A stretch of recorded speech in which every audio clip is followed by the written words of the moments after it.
Pecinta Venus, saatnya mengenal lebih dekat anggota Dewan Perwakilan Rakyat Daerah Kota Makassar di program Kenal Lebih Dekat Wakil Rakyat. Persembahan Radio Venus Makassar, jangan lupa like dan subscribe YouTube kami di Radio Venus Makassar 97,6 FM. 97,6 FM Radio Venus Citra Musik Indonesia, paling hits paling enak. Kita ketemu lagi pecinta Venus lebih dekat dengan wakil rakyat. Dan kali ini Vika saat ini tidak sendiri. Kali ini saya bersama dengan salah satu wakil rakyat kita juga, yang hari ini sudah menemani kita di lebih dekat dengan wakil rakyat. Selamat sore Ibu. Ya, selamat sore. Wah, kayak ini cerah ceria sekali ibunda kita hari ini ya. Kita kenalan dulu dengan Ibu siapa, Bu? Ya, Bu Yeni Rahman Bu dari Yeni fraksi Rahman. Partai Keadilan Sejahtera. Oke. Ini komisi apa, Bu? Komisi D. Komisi D. Ini Komisi D, kalau kita sedikit ngobrolin soal Komisi D ini spesifikasi ngurusnya apa nih, Bu? Jadi Komisi D itu disingkat KESRA ya, Kesejahteraan Oke, Rakyat. KESRA. Jadi di KESRA, di Komisi D inilah dimulai pelayanan dasar. Iya. Dimulai perempuan, kesehatan, pemuda dan olahraga, kemanusiaan juga di dalam dinas sosial, pemadam Iya. kebakaran, badan penanggulangan bencana daerah. Iya. Berbicara juga tentang keluarga KB. Jadi KB itu bukan lagi keluarga berencana tapi keluarga berkualitas. Oke. Apalagi sedikit mungkin tentang KB sekarang ini lagi krisis di BKKBN ya. Iya. Karena tingkat kelahiran anak itu sekarang sudah tidak sebanyak dulu lagi. Jadi ini keprihatinan ini kita. juga jadi ya, perhatian sendiri, Bu ya. Jadi ada tadi yang Bu Yeni sempat ngobrol bahwa KB bukan keluarga berencana tapi Bukan. keluarga yang berkualitas. Berkualitas. Nah, Jadi kita ngomongin soal keluarga berkualitas nih, Bu Yeni. Seperti apa sih keluarga berkualitas itu? di dalam persepsi kita pastinya berbeda-beda ya. Iya. Walaupun kita punya standar juga yang sama bahwa keluarga berkualitas ketika keluarga itu tercipta keharmonisasian di dalamnya. Oh, oke. Di mana keterlibatan peran ayah dan ibu juga dilakukan secara maksimal. Bagaimana kita sebagai orang tua bisa mengayomi anak-anak, dan keluarga berkualitas juga sebenarnya impian saya bagaimana rumah menjadi tempat yang dirindukan anak-anak kita sekarang. Jadi dimanapun dia pergi, dia selalu merindukan suasana rumah. Oke, rumahnya itu bukan yang kita pikirkan Bukan rumah tempat hanya untuk tidur. tempat untuk tidur, bukan ya. Kadang-kadang seperti itu ya, Bu ya. Iya. Pulang ke rumah udah langsung masuk ke kamar Dia masing-masing. ya syukur-syukur kalau dia cari mana mamaku, mana Iya, bapakku. Tapi kalau keluar langsung datang tidur, berarti dia hanya menganggap bahwa rumahnya itu persinggahan. Rumahnya hanya Untung tidak persinggahan. dibilang kontrak. Benar. Nah, Iya. keluarga berkualitas ini memang dimulai dari sosok ayah, Sosok ibu. sosok ibu, dan yang pasti ini berpengaruh kepada anak-anaknya. Iya. Kalau kita tahu, Bu, sekarang keluarga berkualitas itu, ini mohon maaf ya pendengar, kita melihat bahwa wah sekarang kayaknya memukul perempuan itu bukan lagi hal yang tabu, tapi udah biasa seperti yang dilakukan. Kayak ini beberapa pekan ini, Bu, itu sangat hits banget, salah satu selebgram di Indonesia yang sempat viral juga, dan ternyata bertahan selama 4 tahun bersama suaminya, dan selama 4 tahun ternyata terus-menerus mendapatkan kekerasan, dan itu pasti dilihat oleh anak-anaknya. Apakah ini memang sangat berpengaruh, Bu? Nggak bisa mak dulu bicarain. Aku ingat dulu kejadian. Pernah? Iya, sempat lihat videonya, dan Yes. tentu saja sih kita menjadi miris, dan mungkin kalau perempuan ya tingkat kekecewaan, tingkat kesedihan ketika sudah di atas ubun-ubun itu sudah tidak bisa diungkapkan, dia jadinya diam. Oke. Ya sudah, kita sudah tidak tahu apa lagi yang mau dibilang. Berarti sesuatu itu memang sudah tidak bisa ditolerir oleh logika kita gitu. Ya. Jadi seperti yang dikisahkan tadi bahwa seorang laki-laki yang sampai ringan tangan, sebenarnya tanpa laki-laki pun juga melakukan ringan tangan, suaranya lebih tinggi sedikit dari biasanya, sebenarnya kita perempuan sudah merasa tidak nyaman gitu. Iya, betul. Sudah merasa bahwa kita ini sudah tidak dianggap dan bla bla bla lainnya. Apalagi kalau tangan, saya sudah tidak bisa menggambarkan saking di luar nalar gitu. Iya, betul. Jadi kekerasan terhadap perempuan ini juga bukan lagi hanya fisik, itu tadi ya, psikis. Iya. Kata-kata saja, misalnya kita ini contoh ya sebagai seorang istri, kita baru saja bicara dengan suami kita, bilang tadi tuh misalnya kita bahasa yang biasanya, tadi saya seperti ini, kita nggak diperhatikan saja itu sudah mulai ada rasa gitu. Ya, apakah saya udah nggak disayang lagi ya? Dan kita mau lawan perasaan seperti itu, tetapi barangkali itulah yang diberikan hikmah Allah sama kita ya. Kita sebenarnya seperti saya yang kita sudah belajar bahwa segala sesuatunya tuh harus kita saling memahami, tetapi pada saat kejadian itu terasa dan kita itu secara otomatis. Jadi kayak gimana nanti kalau kita merenungi sejenak mungkin tidak seperti itu, kita kembali lagi ya, move on begitu. Tapi kalau sampai tangan saya mungkin tidak bisa sampai selama itu menanggung deh. Udah bertahun-tahun ya Bu ya? Nggak bisa. Kalau saya pribadi betul. Tolerir karena rasa cinta, mungkin saya enggak pakai cinta lagi. Saya mau pakai logika. Habis badan saya kalau dikasih begitu. Benar sih, karena ini juga akan berpengaruh kepada mental seorang perempuan, gitu. Mental seorang ibu, apalagi kalau misalnya ibu yang mendapatkan kekerasan dan itu dilihat oleh anak-anaknya, ini juga pasti akan menyisakan pasti trauma, dan trauma itu ya? akan sulit untuk bisa kita sembuhkan ya. Dan memang harus ada terapi khususnya yang tentu saja biasanya menurut kacamata kita aman ini anak. Kita belum tahu bagaimana bagaimana psikologi anak nanti ke depan seperti itu. Jadi saya sempat juga mengikuti beberapa pertemuan parenting yang mengatakan bahwa kalau dari pola asuh anak itu tidak bahagia, maka itu nanti juga akan berdampak kepada kehidupan keluarganya yang akan datang. Gitu. Iya, betul. Jadi kalau anak-anak itu tidak selesai dengan keluarganya, maka itu dia akan terbawa dan itu akan bukan enggak bisa ya, tapi itu akan butuh proses yang panjang untuk menghilangkan trauma. Apalagi kalau sampai anak melihat bahwa ayahnya memukul ibunya, bisa jadi dia trauma terhadap laki-laki atau bisa jadi juga dia membenci keadaan, dan pasti banyak lah. Karena itu kita ini bukan orang psikolog ya, jadi betul. Kita hanya membayangkan saja gimana itu anak-anaknya. Jadi memang pada prinsipnya ini kembali ya di KB, saya konsen juga terkait KB. Jadi persoalan kita itu sebenarnya juga bukan hanya dinaungi oleh Dinas Pemberdayaan Perempuan dan Anak. Sebenarnya kolaborasi yang menarik dan baik itu adalah di keluarga berencana, keluarga berkualitas tadi ya. Jadi keluarga KB itu dia harus berkoordinasi dengan DP3A. Walaupun memang masing-masing punya ruang lingkup kerja.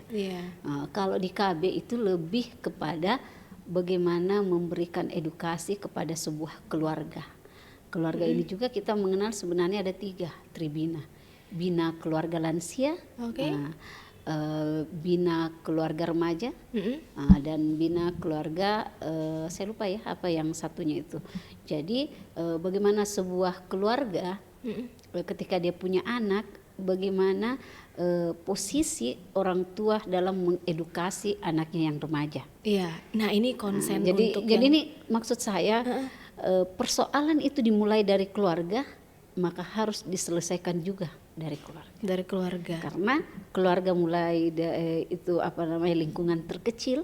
Kalau dalam keluarga itu selesai, maka ketika orang-orang dalam sebuah keluarga keluar menjadi sebuah masyarakat, pastinya efek-efek positif. Kalau misalnya dari rumahnya, dari keluarga itu juga melahirkan positif, maka lingkungan itu akan menjadi positif. Betul. Kalau misalnya ada sebuah keluarga yang positif, keluarga negatif, positif, negatif, maka dia akan bertarung siapa yang lebih kuat dalam bisa beradaptasi dengan lingkungan. Ini juga ya kadang-kadang kita mengatakan ada sebuah keluarga yang sudah baik, ayahnya sudah paham masalah parenting, ibunya juga paham masalah parenting, memahami agama juga bagus.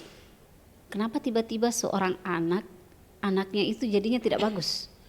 Ini kan juga kadang-kadang dibilang berarti pola asuh. Iya. Padahal pengasuhan orang tua ini kalau menurut SOP dia sudah lakukan gitu. Tiba-tiba muncul, oh salah pergaulan gitu. Ya.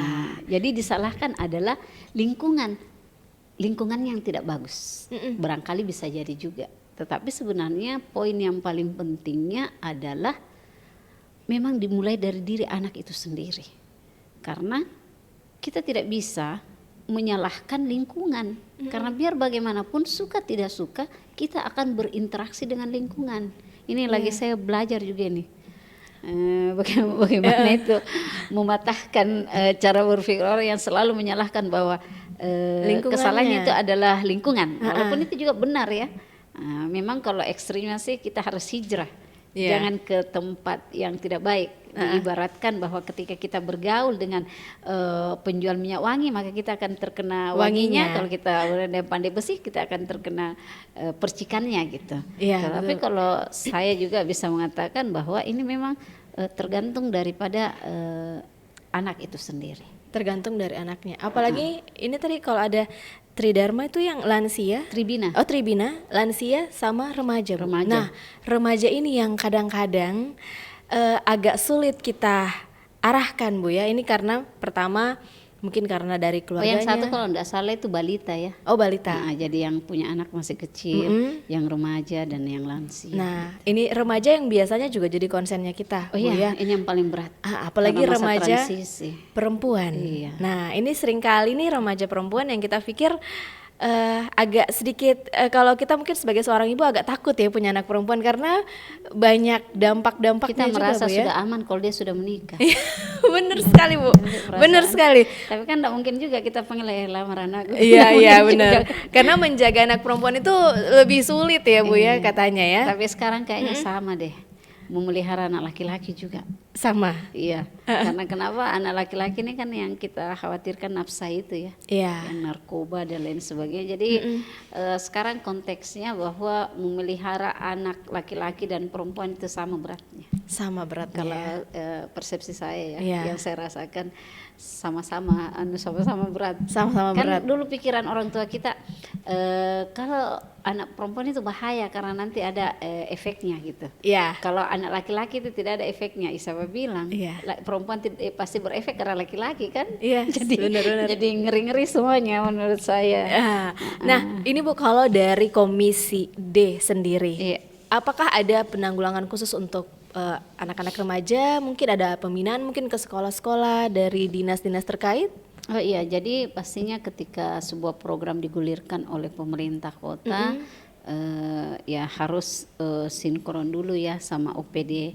Apakah program ini memang tupoksinya teman-teman di perempuan misalnya, ataukah ini tupoksinya ada di pendidikan. Nah, walaupun sebenarnya bisa saja juga ada beberapa OPD yang dia harusnya berkoordinasi. Nah, terkait remaja juga kayak kemarin ya sempat itu juga bisa sebenarnya dilakukan oleh dinas perempuan karena itu terkait anak. Tapi kalau kita berbicara lagi bahwa anak ini sebagai seorang pendidik, dia juga bisa masuk di dinas pendidikan. Kalau misalnya juga ini sebagai, saya belum tahu ini ya, kalau yang KB, apakah KB juga bisa membuat sebuah kegiatan yang melibatkan anak remaja? Nah, kalau remaja juga kan bisa juga dia masuk di Dinas Pemuda dan Olahraga. Iya, benar-benar Bu. Jadi ada beberapa lah yang bisa saling kerjasama. Dan kita mengharapkan juga masyarakat khusus dari Kota Makassar ini betul-betul mengharapkan kerjasama yang baik Bu ya, agar dari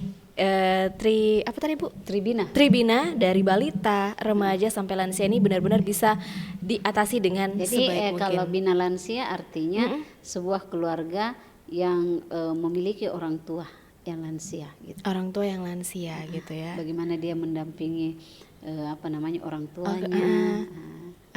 Nah itu tuh, dan ini memang penting sekali dari balita bahkan ke remaja sampai usia lansia itu ya. Nah itu tadi sudah dikatakan sama Bu Yeni, pecinta Venus. Sebentar kita akan balik lagi untuk mengetahui pesan dan apa apa kesan dari Bu Yeni ini selaku wakil rakyat untuk perempuan khususnya di Kota Makassar. Sesaat lagi.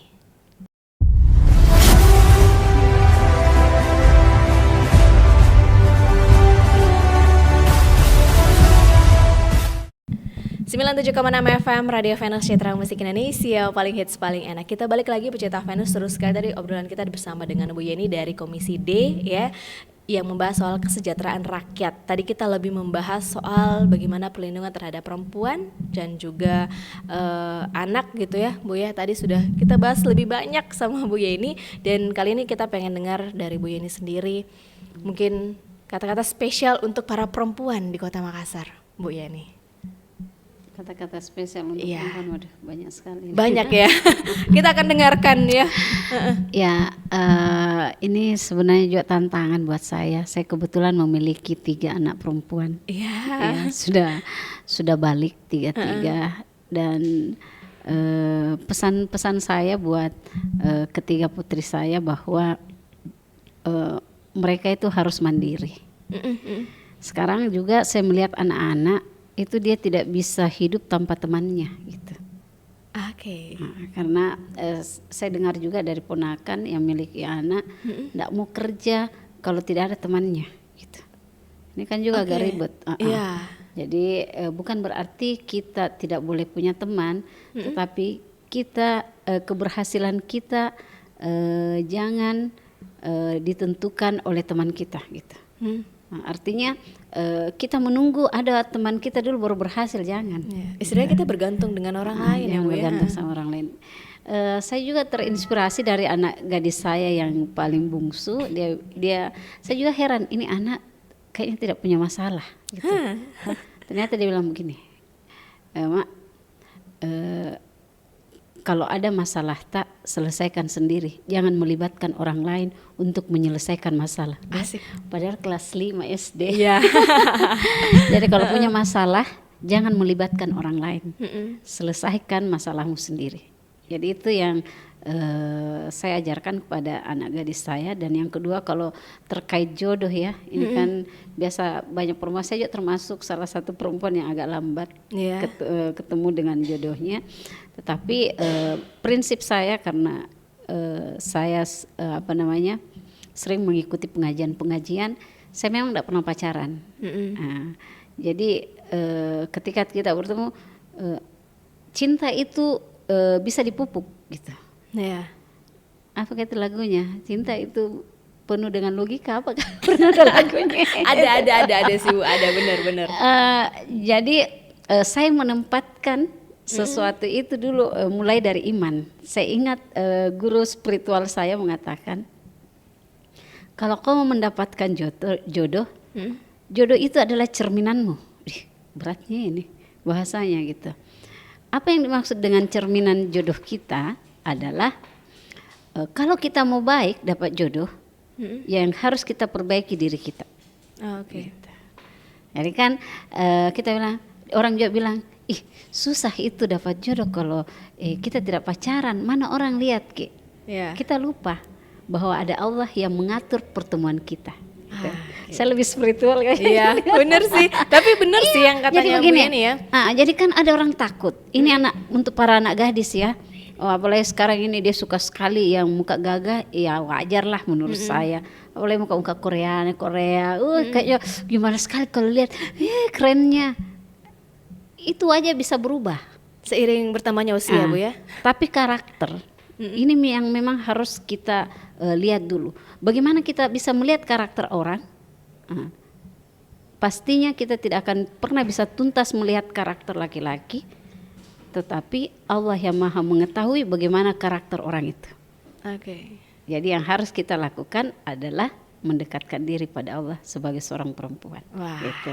Jadi itu tadi ya kita tentang kisah yang di awal tadi disampaikan. Ya kita tidak boleh melihat dari luarnya saja gitu. Jadi yang bisa melihat dalamnya orang adalah Sang Pencipta. Jadi bagaimana kita bisa mengetahui dia? Kita harus dekat sama Allah. Jadi dan yang selanjutnya, kalau mau minta jodoh enggak apa-apa, sebut semua keinginannya. Jangan tanggung-tanggung. bilang saya mau yang gagah, yang pintar, yang kaya, yang apa silahkan. Ya. Sah-sah saja, tetapi pada saat kita diberikan pada Allah kita harus terima gitu. Oke. Jadi jangan tong dipaksa-paksa juga. Ya Allah, kalau dia bukan jodohku dekatkanlah, kalau dia tidak mau tambah ini nafas saja. Benar-benar. Jadi saya bilang sama anak-anak ini juga, saya juga pernah remaja ya, kita selalu lihat itu idola sekali kalau kita dapat yang laki-laki itu yang kayak terkenal, pemain basket, ketua OSIS dan lain sebagainya. Sebenarnya juga kalau saya sendiri ya, kalau banyak orang yang suka dengan suami dengan calon kita juga sebenarnya bahaya. Jadi cari yang biasa-biasa saja. Canda ya, canda. Jadi bukan sebuah kemenangan kalau kita mendapatkan seorang laki-laki yang dikagumi banyak orang lalu dia memilih kita. Malah menurut saya itu PR besar, berat. Jadi saya syukur suami saya biasa-biasa aja. Ya. Gitu. Nah, itu tadi dari pribadinya Bu Yeni sendiri. Nah, kalau Bu Yeni nanti di tahun depan insya Allah masih di Komisi D, apa berubah lagi Bu? Itu udah ada kebijakan bisikan? provinsi, kebijakan fraksi. Belum ada. Insya Allah nanti 23 September kami dilantik provinsi, dan terkait saya akan ditempatkan di mana, pastinya kami tidak bisa mengatur. Doakan saja mudah-mudahan saya bisa ditempatkan, ya pasti sesuai dengan selama ini yang saya geluti, pastinya ya perempuan, kesehatan, pendidikan dan lain sebagainya. Tetapi bukan hal yang harus seperti itu, karena sebagai seorang politisi di sebuah partai kita tidak boleh untuk memaksakan keinginan kita. Kita silahkan untuk memberikan gambaran kepada partai, tetapi biarkan dia menentukan. Jadi kita itu harus belajar di mana saja, tidak boleh pilih-pilih. Tidak boleh pilih-pilih Bu Yeni. Oke, siap. Terima kasih Bu Yeni, waktunya hari ini sukses terus Ibu. Terima kasih sudah banyak sekali memperjuangkan soal perempuan khususnya di Kota Makassar. Terima kasih sekali lagi untuk pecinta Venus. Terima kasih Bu Yeni, sukses terus. Semoga kedepannya kalau misalnya masih di Komisi D di Kesejahteraan Rakyat, kalau provinsi itu Oh ya, oke. Wah udah naik nih ternyata Ibu ya. Terima kasih sekali lagi Bu Yeni, sukses Ki selalu. Terima kasih untuk pecinta Venus, bye bye.